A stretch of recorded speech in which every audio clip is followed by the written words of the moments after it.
আসসালামু আলাইকুম প্রিয় দর্শক, আশা করছি সবাই ভালো আছেন। আজ আমরা কথা বলবো সাবমেরিন কেবল নিয়ে। ইরান ইসরায়েল যুদ্ধের কারণে ক্ষতিগ্রস্ত হতে পারে বিশ্বের সবচেয়ে বড় এই সাবমেরিন কেবল, যা পুরো ডিজিটাল পৃথিবীকে একসাথে যুক্ত রেখেছে। এর কারণে পুরো পৃথিবী অচল অবস্থা হতে পারে। সাবমেরিন কেবল আসলে কি?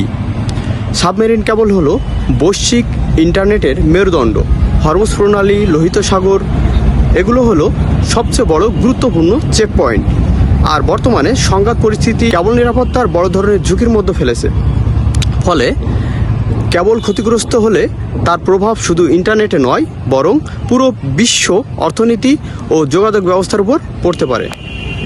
প্রথমত, ইরান, ইসরায়েল এবং যুক্তরাষ্ট্র, এই তিন শক্তির মধ্যে চলমান উত্তেজনা পুরো অঞ্চলের নিরাপত্তা পরিস্থিতিকে অস্থির করে তুলেছে।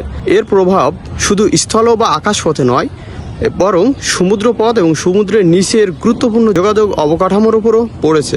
পৃথিবী অচলের ইরানি পরিকল্পনা বাস্তবের মুখে। সাগরের নিচে ইরানের কয়েকজন ডুবুরি, আসলে তারা ইসলামিক রেভলিউশনারি গার্ডের দুর্ধর্ষ নৌ কমান্ডো।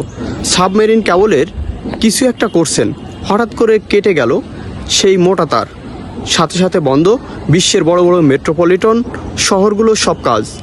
ব্যাংক, হাসপাতাল, এমনকি ভিডিও কলের আড্ডাও বন্ধ। বিশ্বের প্রায় 95% আন্তর্জাতিক ডেটা আদান প্রদান হয় সমুদ্রের তলায় বসানো ফাইবার অপটিক কেবলের মাধ্যমে। মুহূর্তের মধ্যে পৃথিবীর এক প্রান্ত থেকে অন্য প্রান্তে হচ্ছে কথা। আপনি যদি দেখেন, হঠাৎ করেই এক মুহূর্তেই সব থেমে গেল, স্ক্রিনগুলো বন্ধ, লেনদেন বন্ধ, যোগাযোগ বন্ধ, কেউই বুঝতে পারছে না কি হয়েছে। আপনি ভাবছেন এমনটা হলো কিভাবে? এই ধরনের কাল্পনিক দৃশ্য যদি বাস্তবে ঘটে, তাহলে তা সহজে মেনে নেওয়া কারো পক্ষেই সম্ভব নয়। কিন্তু বিশেষজ্ঞরা সতর্ক করছেন, এই পরিস্থিতি এখন আর শুধু কল্পনা নয়, বাস্তবতার খুব কাছাকাছি চলে এসেছে। কারণ ইরান যুক্তরাষ্ট্র চলমান উত্তেজনার মধ্যে এবার আলোচনায় এসেছে বিশ্বের ডিজিটাল লাইফলাইন সাবমেরিন ইন্টারনেট কেবল।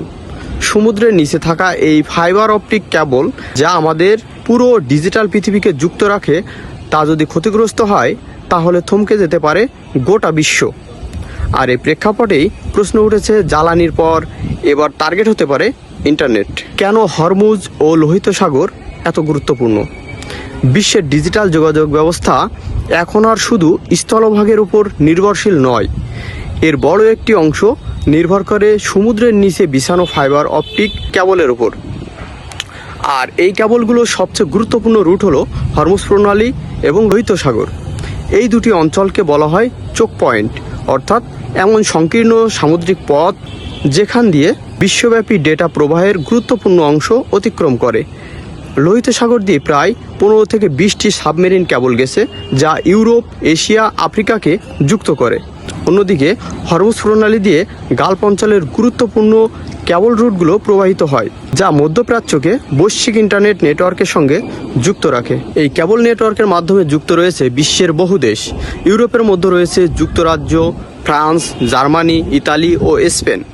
এশিয়ার মধ্যে যুক্ত রয়েছে ভারত, পাকিস্তান, সংযুক্ত আরব আমিরাত, সৌদি আরব এবং চীনের আংশিক রুট। আফ্রিকার মধ্যে রয়েছে মিশর, সুদান, কেনিয়া এবং দক্ষিণ আফ্রিকা।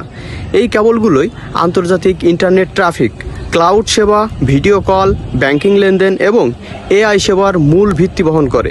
ফলে হরমুজ প্রণালী এবং লোহিত সাগর শুধু জ্বালানি পরিবহনের পথ নয়, এগুলো এখন বৈশ্বিক ডিজিটাল যোগাযোগ ব্যবস্থারও সবচেয়ে গুরুত্বপূর্ণ লাইফলাইন। বিশ্বের প্রায় 95% আন্তর্জাতিক ডেটা আদান প্রদান হয় সমুদ্রের তলায় বসানো ফাইবার অপটিক কেবলের মাধ্যমে। এই কেবলগুলো বহন করে video call, email, online banking, social media, cloud ও এআই পরিষেবা। অর্থাৎ এগুলো হলো বৈশ্বিক ডিজিটাল যোগাযোগের লাইফলাইন। বর্তমান ঝুঁকি হলো, বর্তমান বৈশ্বিক পরিস্থিতিতে সাবমেরিন ইন্টারনেট কেবল এবং সমুদ্র পথগুলো একাধিক ধরনের ঝুঁকির মধ্যে রয়েছে। বিশেষ করে মধ্যপ্রাচ্যের উত্তেজনা এই ঝুঁকিতে আরও জটিল করে তুলেছে। ইয়েমেনের বিদ্রোহী গোষ্ঠী হুতির হুমকি পরিস্থিতিকে আরও স্পষ্টকাতর করে তুলেছে।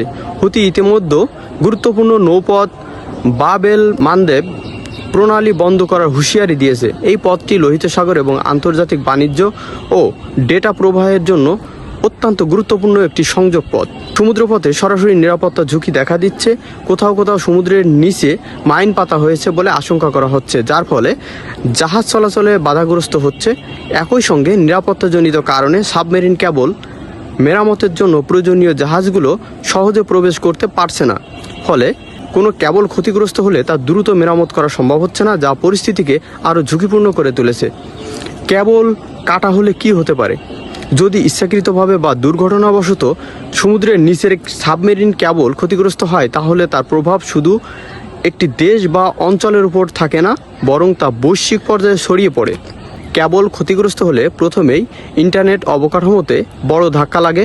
অনেক ক্ষেত্রে ইন্টারনেট ধীর হয়ে যায় এবং আংশিকভাবে বন্ধ হয়ে যেতে পারে। আন্তর্জাতিক কল এবং ভিডিও কল যোগাযোগ ডেটা ট্রাফিকে বড় ধরনের বিঘ্ন ঘটে। একই সঙ্গে ক্লাউড সার্ভিস, যার উপর আজকের প্রায় সব ডিজিটাল সেবা নির্ভরশীল, সেখানেও সমস্যা দেখা দেয়। অর্থনৈতিক প্রভাব, এই ধরনের ঘটনার সবচেয়ে বড় প্রভাব পড়ে অর্থনীতিতে। ব্যাংকিং লেনদেন ধীর এবং ব্যাহত হতে পারে, স্টক মার্কেট অস্থির হয়ে পড়ে এবং অনলাইন বাণিজ্য বা ই কমার্স কার্যক্রম ক্ষতিগ্রস্ত হয়। বৈশ্বিক আর্থিক লেনদেনের গতি কমে যায় এবং এর প্রভাব সরাসরি বিশ্ব অর্থনীতিতে পড়ে। জরুরি পরিষেবাতে কী ইফেক্ট পড়ে? ইন্টারনেট নির্ভর জরুরি পরিষেবাগুলো ঝুঁকির মধ্যে পড়ে। হাসপাতাল, জরুরি যোগাযোগ ব্যবস্থা এবং বিভিন্ন এআই ভিত্তিক ডেটা সিস্টেম সাময়িকভাবে বন্ধ বা ব্যাহত হওয়ার ঝুঁকিতে থাকে। এতে মানবিক ও প্রশাসনিক উভয় দিকেই সমস্যা তৈরি হতে পারে। 2024 সালে ইসরায়েল হামাস চলাকালে লোহিত সাগর অঞ্চলে কয়েকটি সাবমেরিন কেবল ক্ষতিগ্রস্ত হয়। এর ফলে আফ্রিকা ও এশিয়ার কিছু অংশে ইন্টারনেট গতি উল্লেখযোগ্যভাবে কমে যায় এবং পরিস্থিতি স্বাভাবিক হতে কয়েক মাস সময় লাগে। কেন মেরামত করা এত কঠিন? এই কেবলগুলো মেরামত করা সহজ নয়, কারণ যুদ্ধক্ষেত্রে বা উত্তেজনাপূর্ণ অঞ্চলে মেরামত জাহাজ প্রবেশ করতে পারে না। নিরাপত্তা ঝুঁকি অত্যন্ত বেশি থাকে। অনেক কেবল সমুদ্রের অগভীর অংশে থাকে, বিশেষ করে হরমুজ অঞ্চলে, ফলে সেগুলো সহজে ক্ষতিগ্রস্ত হওয়ার ঝুঁকিতে থাকে। কারা সবচেয়ে বেশি ক্ষতিগ্রস্ত হবে? প্রথমে ধাক্কা লাগে গালফ অঞ্চলের দেশগুলো এবং মধ্যপ্রাচ্যের ডেটা সেন্টারগুলোর উপর। এরপর ধীরে ধীরে প্রভাব পড়ে ভারতের ইন্টারনেট স্পিডে, ইউরোপ এবং এশিয়ার ডেটা সংযোগের বিলম্বে। বৈশ্বিক ইন্টারনেট ট্রাফিক রিরাউট হওয়ার ল্যাটেন্সি বেড়ে যায়। বড় টেক কোম্পানিগুলোর ঝুঁকি কী হতে পারে? গুগল, মাইক্রোসফট এবং আমাজন এই বড় প্রযুক্তি প্রতিষ্ঠান গালফ অঞ্চলে ডেটা সেন্টার স্থাপন করেছে। এসব সেন্টারের সংযোগ ও কার্যক্রম অনেকাংশে সাবমেরিন কেবলের উপর নির্ভরশীল। তাহলে কি সত্যি ইন্টারনেট টার্গেট হতে পারে? সরাসরি কেবল টার্গেট করার স্পষ্ট প্রমাণ এখনও নেই, তবে বিশ্লেষকদের মতে কৌশলগতভাবে এটি সম্ভব। ভবিষ্যতে সংঘাতে নতুন ফ্রন্ট হতে পারে। ঝুঁকি এখন বাস্তব এবং উচ্চমাত্রায় বিদ্যমান। এতক্ষণ আপনাদের সাথে ছিলাম আমি সাইদুর রহমান। এতক্ষণ সাথে থাকার জন্য অনেক অনেক ধন্যবাদ। পরবর্তীতে দেখা হবে অন্য কোনো ভিডিওতে, অন্য কোনো বিষয় নিয়ে। সে পর্যন্ত সবাই ভালো থাকবেন, সুস্থ থাকবেন। আল্লাহ হাফেজ।